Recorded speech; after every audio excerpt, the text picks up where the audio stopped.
Deuteronômio capítulos 1 e 2. Estas são as palavras que Moisés disse a todo o povo de Israel quando estavam no deserto, a leste do rio Jordão, acampados no vale do Jordão, perto de Sufi, entre Parã de um lado, e Tofel, Labã, Azerote, Dizaabe do outro. Normalmente são necessários apenas 11 dias para viajar do Monte Sinai até Cades Barneia pelo caminho do Monte Seir. No entanto, 40 anos depois da saída do Egito, no primeiro dia do 11º mês, Moisés se dirigiu aos israelitas e lhes transmitiu tudo o que o Senhor lhes havia ordenado. Isso aconteceu depois que ele derrotou Seom, rei dos amorreus que vivia em Esbom, e em Edrei derrotou Og, o rei de Bazã, que vivia em Astarote. Enquanto estavam na terra de Moabe, a leste do Jordão, Moisés começou a lhes explicar as seguintes instruções. Quando estávamos no Monte Sinai, o Senhor nosso Deus nos disse: Vocês já ficaram muito tempo neste monte. É hora de levantar acampamento e seguir viagem. Vão à região montanhosa dos amorreus e a todas as regiões vizinhas, o Vale do Jordão, a região montanhosa, as colinas do oeste, o Neguebe e a planície costeira. Vão à terra dos cananeus e ao Líbano e avancem até o grande rio Eufrates. Vejam, eu lhes dou toda esta terra. Entrem e tomem posse dela, pois é a terra que o Senhor jurou dar a seus antepassados, Abraão, Isaque e Jacó, e a todos os seus descendentes. Moisés continuou: Naquela ocasião, eu lhes disse: Vocês são um peso grande demais para eu carregar sozinho. O Senhor seu Deus aumentou sua população e os tornou tão numerosos quanto as estrelas do céu. Que o Senhor, o Deus dos seus antepassados, os multiplique 1000 vezes mais e os abençoe como ele prometeu. Mas vocês são um peso grande demais para mim. Como poderei lidar com todos os seus problemas e conflitos? Escolham alguns homens respeitados de cada tribo, conhecidos por sua sabedoria e entendimento, e eu os designarei para serem seus líderes. Então vocês responderam: Seu plano é bom. Assim convoquei os homens respeitados que vocês selecionaram de suas tribos e os nomeei para serem juízes e oficiais sobre vocês.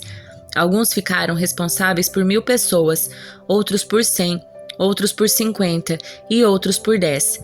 Naquela ocasião, ordenei aos juízes: deem atenção aos casos de seus irmãos israelitas e também dos estrangeiros que vivem entre vocês. Sejam completamente justos em todas as suas decisões e imparciais em seus julgamentos. Cuidem tanto dos casos dos pobres como dos ricos.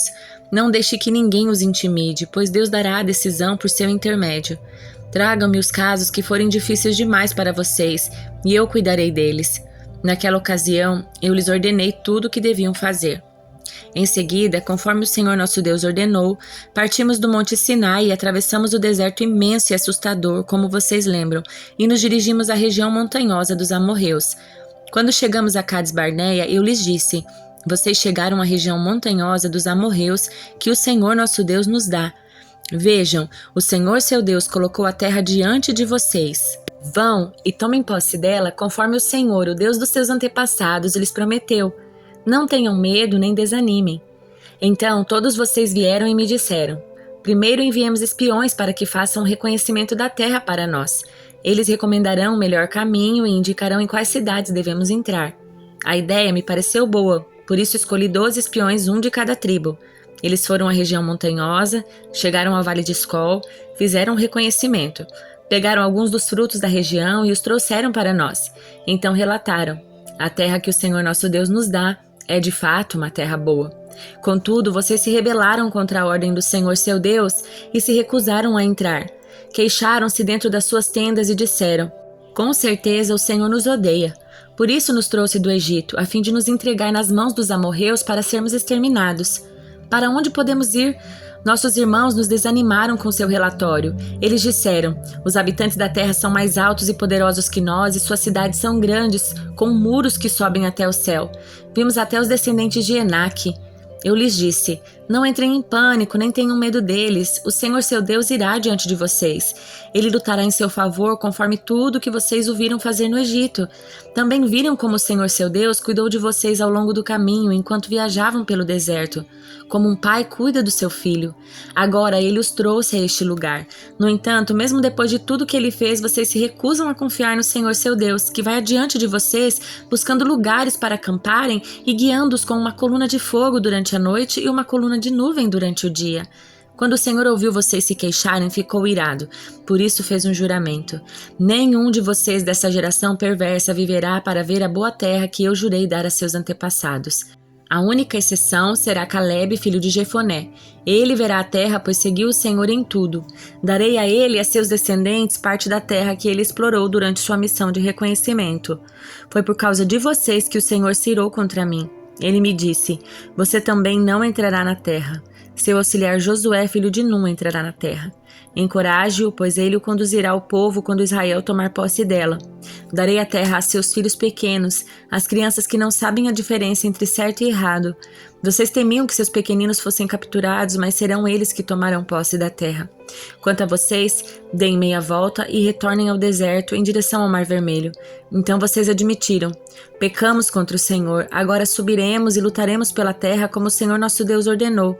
Seus homens se armaram para a guerra pensando que seria fácil atacar a região montanhosa, mas o Senhor me encarregou de lhes dizer: não ataquem, pois não estou com vocês. Se forem por conta própria, serão derrotados por seus inimigos. Foi o que eu lhes disse, mas vocês não deram ouvidos. Em vez disso, rebelaram-se mais uma vez contra a ordem do Senhor e arrogantemente foram à região montanhosa para lutar. Os amorreus que viviam ali saíram e os atacaram como um enxame de abelhas. Eles os perseguiram e os massacraram ao longo de todo o caminho, desde Seir até Ormá. Então vocês voltaram e choraram diante do Senhor, mas o Senhor se recusou a ouvi-los. Por isso ficaram em Cádiz por um longo tempo. Depois disso, demos meia volta, regressamos pelo deserto em direção ao Mar Vermelho, conforme as instruções que o Senhor me deu. Por algum longo tempo, vagamos de um lugar para outro na região montanhosa de Seir. Finalmente, o Senhor me disse: vocês andaram por esta região montanhosa tempo suficiente. Agora sigam para o norte. Dê as seguintes ordens ao povo: vocês passarão pelo território dos seus parentes edomitas, os descendentes de Esaú, que habitam em Seir. Tenham muito cuidado, pois os edomitas se sentirão ameaçados. Não os perturbem, pois eu dei a eles como propriedade toda a região montanhosa ao redor do Monte Seir e não darei a vocês 1 metro sequer da terra deles. Paguem por todo o alimento que comerem e pela água que beberem, pois o Senhor seu Deus tem abençoado vocês em tudo o que tem feito. Ele tem cuidado de cada um dos seus passos por esse grande deserto durante estes 40 anos. O Senhor seu Deus tem estado com vocês e nada lhes tem faltado. Assim, contornamos o território dos nossos parentes e descendentes de Esaú, que habitam em Seir. Evitamos o caminho que passa pelo vale de Arabá, que sobe de Elate e Ezion-Geber. Então, quando nos dirigimos para o norte pelo caminho do deserto de Moabe, o Senhor nos advertiu: não perturbem os moabitas, os descendentes de Ló, nem comecem uma guerra contra eles. Eu dei a eles como propriedade a região de Ar, e não darei a vocês parte alguma do território deles. Antigamente, um povo chamado Emins havia habitado na região de Ar. Eram tão fortes, numerosos e altos quanto os Enaquins.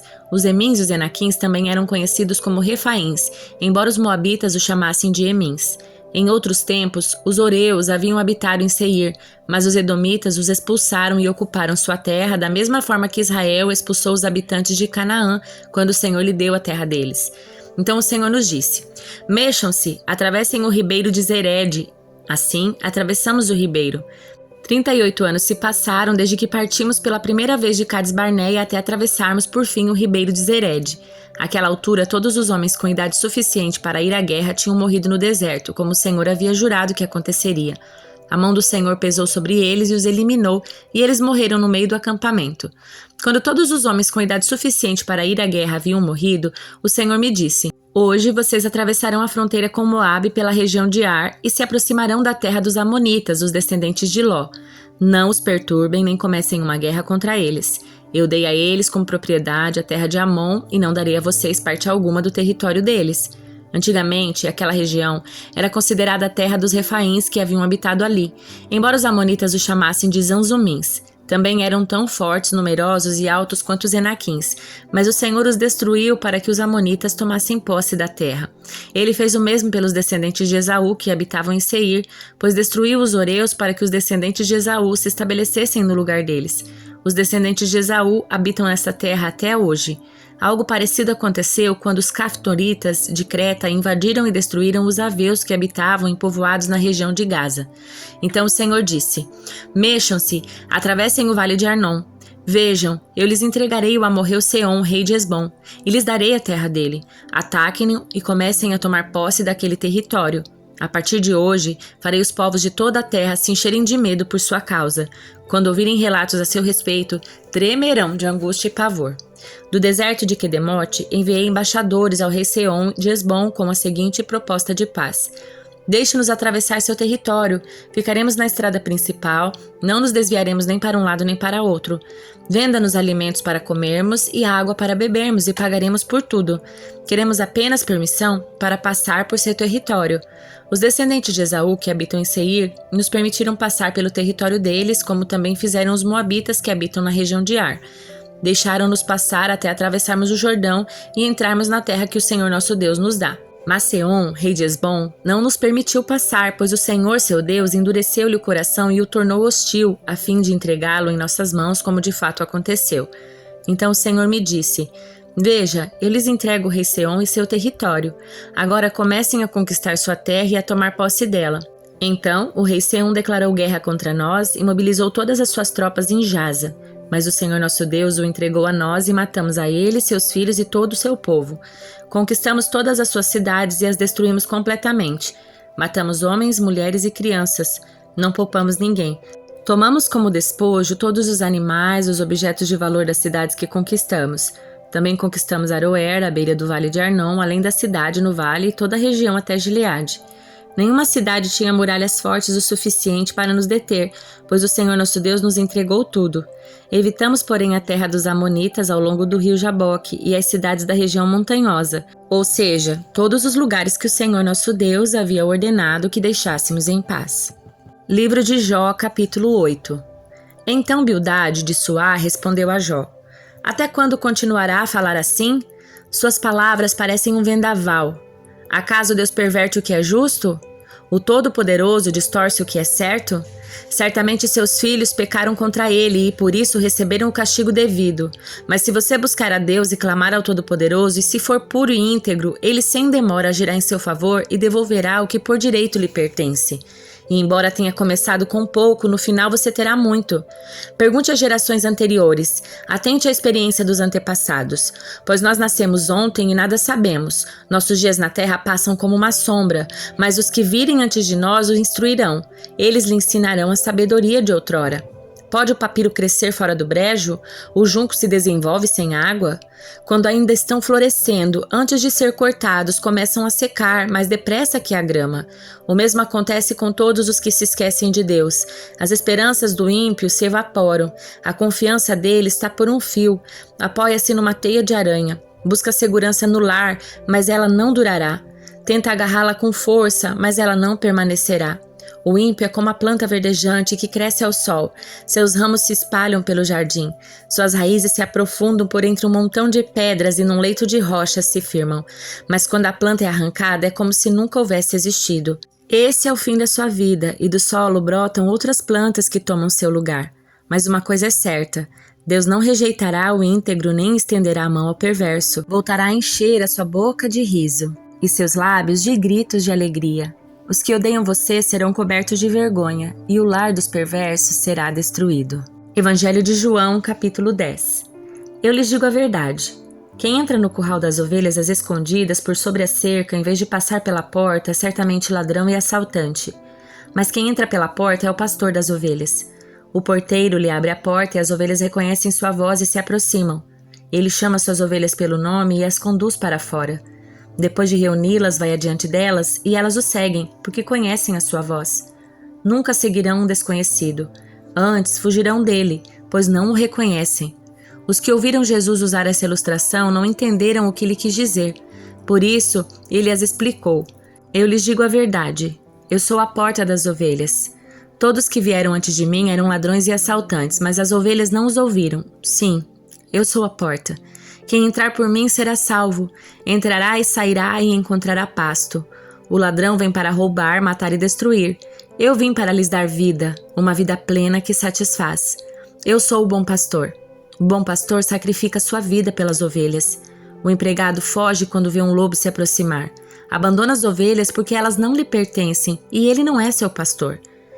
Então, o lobo ataca e dispersa o rebanho. O empregado foge porque trabalha apenas por dinheiro e não se importa de fato com as ovelhas. Eu sou o bom pastor. Conheço as minhas ovelhas e elas me conhecem, assim como meu Pai me conhece e eu o conheço. E eu sacrifico minha vida pelas ovelhas. Tenho outras ovelhas que não estão neste curral. Devo trazê-las também. Elas ouvirão minha voz e haverá um só rebanho e um só pastor. O Pai me ama, pois sacrifico minha vida para tomá-la de volta. Ninguém a tira de mim, mas eu mesma a dou.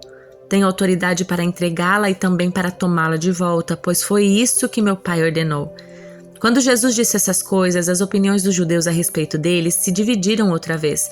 Alguns diziam: ele está possuído por demônios, está louco, por que ouvi-lo? Outros diziam: ele não fala como alguém que está possuído por demônio. Pode um demônio abrir os olhos dos cegos? Era inverno, e Jesus estava em Jerusalém na celebração da festa da dedicação. Ele caminhava pelo templo na parte conhecida como Pórtico de Salomão, quando os líderes judeus o rodearam e perguntaram: quanto tempo você vai nos deixar em suspense? Se você é o Cristo, diga-nos claramente. Jesus respondeu: eu já lhes disse e vocês não creram em mim. A prova são as obras que realizo em nome do meu Pai, mas vocês não creem em mim porque não são minhas ovelhas. Minhas ovelhas ouvem a minha voz e eu as conheço e elas me seguem. Eu lhes dou a vida eterna e elas nunca morrerão. Ninguém pode arrancá-las de minha mão, pois meu Pai as deu a mim, e Ele é mais poderoso que todos. Ninguém pode arrancá-las da mão do meu Pai. O Pai e eu somos um. Mais uma vez os líderes judeus pegaram pedras para atirar nele. Jesus disse: por orientação de meu Pai eu fiz muitas boas obras. Por qual delas vocês querem me apedrejar? Eles responderam: não vamos apedrejá-lo por nenhuma boa obra, mas por blasfêmia. Você, um simples homem, afirma que é Deus.